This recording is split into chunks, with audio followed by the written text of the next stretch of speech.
मंडलमध्ये आम्ही पाटोदा तालुका अंतर्गत आपण छत्रपती महाराज अभियान संबोधन शिबिर घेतला होता।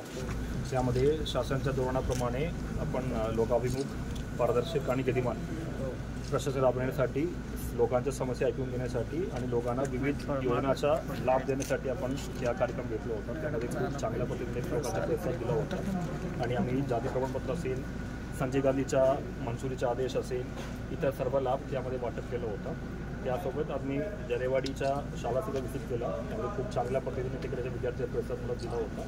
त्यानंतर आता इकडे आपण महसूल अधिकाऱ्याच्या बैठकीसुद्धा नियोजन केलेलं आहे। सर, आपण जरेवाडीला भेट दिली, त्याचं जे जरेवाडी पॅटर्न राबवायचं म्हणताय, आपण जिल्ह्यात राबवायचं आमदार सुरेश दसांचं हे एक विजन आहे, तर मग आपलं त्याच्याबद्दल काय म्हणणं? त्यामध्ये ऑलरेडी मला असं वाटतं की मुख्य कार्यकारी अधिकारी त्यामध्ये निर्णय घेतलेच आहे। त्यामध्ये जरेवाडी त्या शाळामध्ये कुठला नाविन्यपूर्ण उपक्रम चालू आहे आणि त्या चांगला उपक्रम आपण इतर शाळांमध्ये कसे आपण अडॉप्ट करू शकतो आणि इतर शाळाच्या विद्यार्थ्याच्या गुणवत्ता वाढवण्यासाठी आणि तसे विद्यार्थीला भविष्यामध्ये यशस्वी होण्यासाठी त्या उपक्रम आपण तिकडून घेण्यासाठी तो ऑलरेडी आपण शॉर्टलिस्ट करून ठेवलेला आहे आणि 100% एक शाळा यशस्वी झाला असेल तर तो दुसऱ्या शाळासाठी प्रेरणा असतात आणि त्या शाळा कुठला एरियामध्ये चांगलं काम केलेलं आहे तो आपण शोधून दुसऱ्या शाळेमध्ये सुद्धा इम्प्लिमेंट 100% करणारच आहे। सर, इतर कन्या शाळेमध्ये शिक्षकच नाही, एकमेव मुलींची शाळा जिल्हा परिषदची, पण तिथे शिक्षक नाही, माहिती घ्यावं। आणि सर 8वी ते 10वी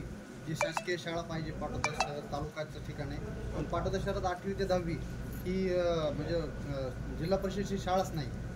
मला माहिती घ्यावं लागेल, मला सीओ सोबत मी माहिती घेऊ आणि याबद्दल आम्ही म्हणजे तहसीलदार साहेब त्यामध्ये आपण कसे चांगल्या पद्धतीने नियोजन करू शकतो, त्यामध्ये 100% मी मुद्दा नोंद घेतलेला आहे। त्यामध्ये आपण पुढच्या कारवाई काय करू शकतो बघून आपण एवढी मोठी योजना राबवत आहे शासन, श्री छत्रपती शिवाजी महाराज राजस्व योजना, एवढ्या मोठ्या योजना आहेत, परंतु पाटोदा तहसील कार्यालयात कर्मचारीच नाही, मग या योजना इम्प्लिमेंट कशा होतील सर?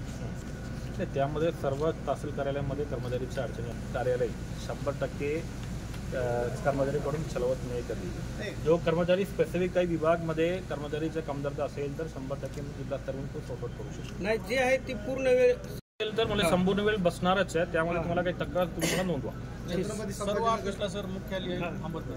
छत्रपती संभाजीनगरच्या ज्या कलेक्टर साहेबांनी जे आता मध्ये 2 दिवसापूर्वी ऑपरेशन राबवलं होतं, तिथं ते स्वतः जाऊन प्रत्येक कार्यालयात जाऊन बघत होते, तसं जर आपण केलं तर इम्प्लिमेंट तसं आहे की प्रॅक्टिकली सर्व ठिकाणी जिल्हाधिकारी जाऊन बघणं ऐका तुम्ही, त्यासाठी आम्ही बायोमेट्रिक इम्प्लिमेंट करण्यासाठी ऑर्डर ऑलरेडी दिलेला आहे। एकदा बायोमेट्रिक बसला असेल तो म्हणजे ऑनलाईन दिसतात आम्हाला पण कधी थंब लावला म्हणून तो पुढच्या त्या प्रक्रिया चालूच आहे।